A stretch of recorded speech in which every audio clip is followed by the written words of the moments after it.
बिस्मिल्लाहिर्रहमानिर्रहीम अस्सलाम वालेकुम। मैं फैसल यासीन ते तुसां देख रहे जे तुहाडा अपना चैनल विलेज फूड 786। अज असां बनावांगे बालो शाही, वो भी रवायती अंदाज दे नाल। अल्हम्दुलिल्लाह बड़ी मज़ेदार बनदी है। खुशी का मौका है फिर तो रेसिपी बनाने का मज़ा ही कुछ होर आ। ते आसान जी बालो शाही बनाने में केड़ी शै शामिल हुंदी है ते किस तरह बनदी है, चलो तुहानूं दसदे हां। ਉਹ ਦੋਸਤ ਜਿਹੜੇ ਦੇਸੋਂ ਪਰਦੇਸ ਗਏ ਨੇ, ਅੱਲਾਹ ਤਾਲਾ ਉਹਨਾਂ ਨੂੰ ਆਪਣੀ ਹਿਫਜ਼ੋ ਇਮਾਨ 'ਚ ਰੱਖੇ, ਆਮੀਨ। ਉਹਨਾਂ ਨੂੰ ਮੈਂ ਇੱਕ ਮਸ਼ਵਰਾ ਦੇਵਾਂਗਾ, ਉਹਨਾਂ ਵਿੱਚੋਂ ਜਿਨ੍ਹਾਂ ਨੂੰ ਕੁਕਿੰਗ ਜਾਂ ਆਟਾ ਗੁੰਨਣ ਦੀ ਨਹੀਂ ਜਾਚ, ਉਹ ਵੀ ਇਸ ਰੈਸਪੀ ਨੂੰ ਬੜੀ ਆਸਾਨੀ ਨਾਲ ਬਣਾ ਲੈਣਗੇ। ਕਿਉਂਕਿ ਨਾ ਤੇ ਚਾਸ਼ਨੀ ਬਣਾਉਣ ਦੀ ਮੁਸ਼ਕਲ ਆ, ਜਿੰਨੀ ਚੀਨੀ ਉਹ ਤੋਂ ਅੱਧਾ ਪਾਣੀ ਪਾ ਲੈਣਾ, ਤੇ ਆਟਾ ਜਿਵੇਂ ਗੁੰਨਣਾ ਉਹ ਵੀ ਬੜਾ ਹੀ ਆਸਾਨ ਆ, ਤੁਹਾਨੂੰ ਮੈਂ ਦੱਸਦਾ। ਬਿਸਮਿल्लाहिर्रहमानिर्रहीम। 2 ਕੱਪ ਚੀਨੀ ਸ਼ਾਮਿਲ ਕਰਾਂਗੇ ਇਸ ਬਰਤਨ 'ਚ ਤੇ 1 ਕੱਪ ਪਾਣੀ। ਅੱਗ ਬਲ ਗਈ, ਫਰਾਈ ਪੈਨ ਚਾੜ ਲਾਂਗੇ ਚੁੱਲ੍ਹੇ ਤੇ। ਬਿਸਮਿल्लाहिर्रहमानिर्रहीम। ਸਬਜ਼ ਇਲਾਇਚੀਆਂ ਦੇ ਮੂੰਹ ਖੋਲ ਲਿਆ ਇਸ ਤਰੀਕੇ ਦੇ ਨਾਲ, ਤੇ ਇਹ ਐਡ ਕਰ ਦਾਂਗੇ ਅਸਾਂ। ਦੇਖੋ ਚੀਨੀ ਨੂੰ ਆਸਤਾ ਆਸਤਾ ਹਿਲਾਉਂਦੇ ਰਵਾਂਗੇ ਤਾਂ ਕਿ ਥੱਲੇ ਚੀਨੀ ਚਿਪਕੇ ਨਾ। ਅਗਰ ਚਿਪਕ ਗਈ ਤੇ ਉਹ ਜ਼ਾਇਕਾ ਜਿਹੜਾ ਨਾ ਚਾਸ਼ਨੀ ਨਾਲ ਸਹੀ ਨਹੀਂ ਹੋਣਾ। ਤੇ ਇਲਾਇਚੀਆਂ ਸਬਜ਼ ਅਸਾਂ ਸ਼ਾਮਿਲ ਕਰਤੀਆਂ ਵਾ, ਤੇ ਹੁਣ ਅਸਾਂ ਸ਼ਾਮਿਲ ਕਰਾਂਗੇ ਚੁਟਕੀ ਕਿ ਜਿਹੜਾ ਨਾ ਜ਼ਰਦਾ ਰੰਗ।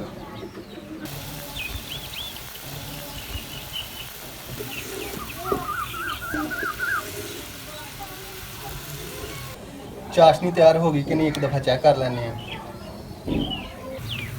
हजे नहीं तैयार हुई क्योंकि आ देखो ना कतरे जल्दी जल्दी डिगन दे ने।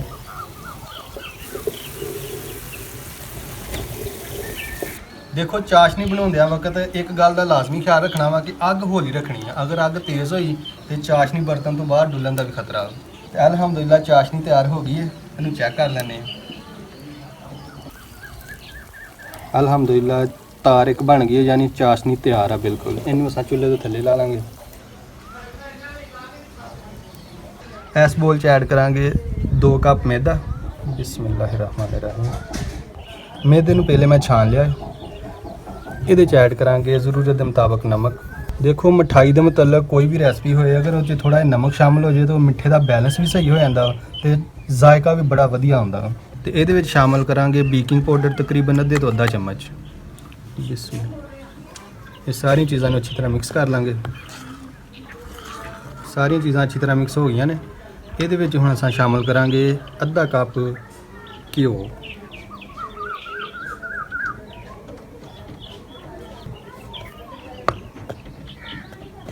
हाथ में पहले धो ले। पहले मैदे में घ्यो मिक्स करांगे, उस तो बाद जिहड़ा ना पानी शामिल करांगे। अल्हम्दुलिल्लाह घ्यो मिक्स हो गया है। आ देखो ये हुण असां शामिल करांगे पानी। देखो आटे तरह नहीं गुनना, ये सिर्फ हल्का हल्का इस तरह मसली होना।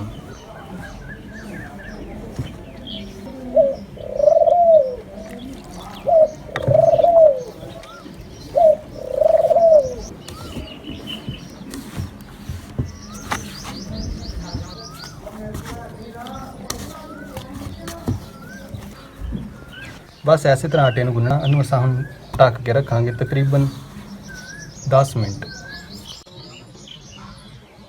अल्हम्दुलिल्लाह 10 मिनट जेह्ड़े मुकम्मल हो गए ने, तो माशाल्लाह बहुत ही अच्छा जिहड़ा ना मैदा विस्मिया है। हुण असां करांगे हत्था थोड़ा जिहा घ्यो लावांगे, गर्मी नाल मैल्ट हो गया जिहड़ा। मैदे ते भी थोड़ा जिहा लावांगे, कोले चों बाहर कड्डांगे। इनू हुण आस्ता आस्ता फैलावांगे इस कटिंग बोर्ड पर। ये असां 4 टुकड़े कर देंगे।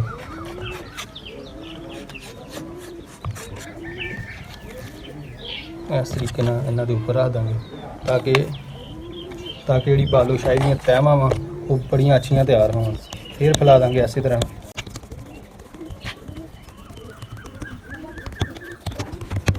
दोबारा ये 4 टुकड़े कर लेंगे। उस तरह ही एक दूजे पर रखांगे। दोबारा इस तरीके फैला देंगे। इस तरीके बालो शाही जी इस तरीके बालो शाही बालो शाही बहुत अच्छी तैयार होगी। एक दफ़ा फिर ऐसा स्टैप करांगे।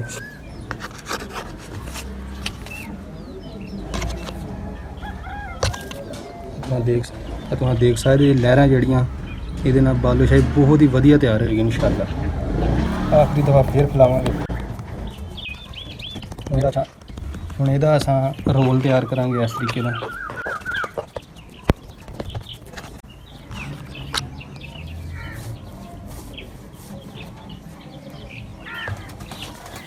छोटे छोटे पीस कर लांगे।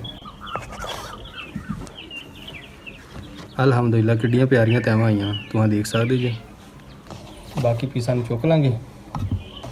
इस पीस नूं थोड़ा जिहा रोल करांगे। इहदे विच तकरीबन 3 पीस करांगे। इस तरीके नाल छोटा जिहा बोल बनावांगे। बोल बन गया इहदे च इस तरीके नाल जिहड़ा है सुराख कर दांगे तकरीबन थल्लों तक। बस ਇਹਦਾ ਵੀ ਬੋਲ ਤਿਆਰ ਕਰਾਂਗੇ। ਇਹਦੇ 'ਚ ਵੀ ਸੁਰਾਖ ਕਰ ਦਾਂਗੇ। ਤੁਸੀਂ ਕਿਸੇ ਚੀਜ਼ ਦੀ ਮਦਦ ਨਾਲ ਵੀ ਸੁਰਾਖ ਕਰ ਸਕਦੇ ਜੀ। ਐਸੇ ਤਰ੍ਹਾਂ ਅਸਾਂ ਸਾਰੀ ਬਾਲੂਸ਼ਾਹੀ ਤਿਆਰ ਕਰ ਲਾਂਗੇ। ਅੱਗ ਬਲ ਗਈ ਹੈ, ਹੁਣ ਅਸਾਂ ਚਾੜਾਂਗੇ ਕੜਾਈ ਨੂੰ ਚੁੱਲ੍ਹੇ ਤੇ। ਬਿਸਮਿਲ੍ਲਾਹਿਰਰਹਿਮਾਨਿਰਰਹੀਮ। ਤੇ ਕੜਾਈ 'ਚ ਸ਼ਾਮਲ ਕਰਾਂਗੇ ਕੁਕਿੰਗ ਆਇਲ। ਲੇਕਿਨ ਕੁਕਿੰਗ ਆਇਲ ਮੇਰੇ ਕੋਲ ਮੌਜੂਦ ਨਹੀਂ, ਇਸ ਵਾਸਤੇ ਘਿਓ ਸ਼ਾਮਲ ਕਰਾਂਗੇ।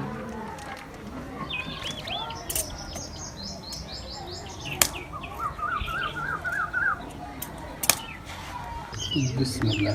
इनू पहले अस अच्छी तरह मैल्ट करांगे। ज़्यादा गर्म नहीं करना घ्यो नूं। बालूशाही का थोड़ा टुकड़ा अस इस घ्यो च सुट्टांगे। जो ये टुकड़ा उपर आ जाए तो समझांगे साडा घ्यो बिल्कुल तैयार है। बिस्मिल्लाह। बालूशाही ने अस घ्यो च ऐड कर देंगे। हल्की अग ते इन्हां नूं पकावांगे। जो उपर आ जाए इन्हां दा थोड़ा जिहा सुनहरी रंग हो जाए फिर इन्हां दी साइड चेंज कर देंगे।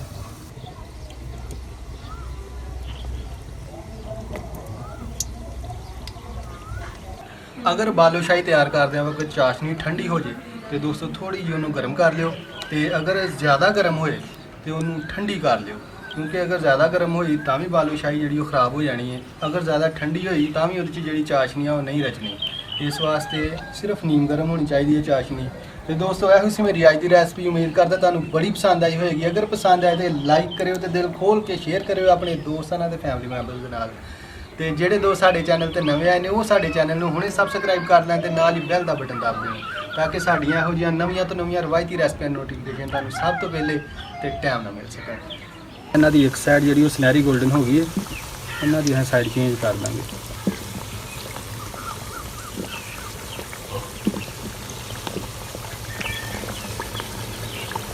अलहमदुलिल्लाह बिल्कुल तैयार ने। इन्हां नूं असां घिओ च बाहर कढ लांगे।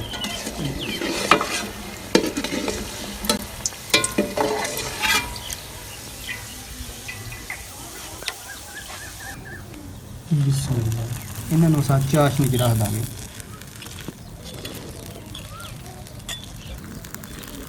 तकरीबन 2 मिनट एक साइड रखांगे, उस तो बाद तब्दील कर देंगे साइड। तो दूसरी साइड में भी 2 मिनट ही रखांगे चाशनी से। अलहमदुलिल्लाह 2 मिनट हो गए ने, इन्हां दी साइड चेंज कर देंगे।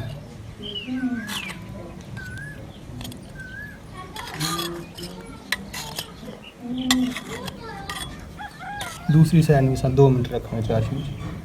अलहमदुलिल्लाह दूसरी साइड में 2 मिनट हो गए ने, इन्होंने अस डिश आउट कर लेंगे।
माशाल्लाह जज़ाकल्लाह अल्हम्दुलिल्लाह। दोस्तों आ सी मेरी अज की रेसिपी। तो करोगे ना ट्राई, मैनूं उम्मीद है तुसीं जरूर ट्राई करोगे। अगर तुसीं अपने घर बालूशाही बनाओ तो मैनूं तस्वीर जरूर सेंड करियो। तो इंशाअल्लाह अगली रेसिपी नाल मुलाकात होएगी। अल्लाह हाफ़िज़।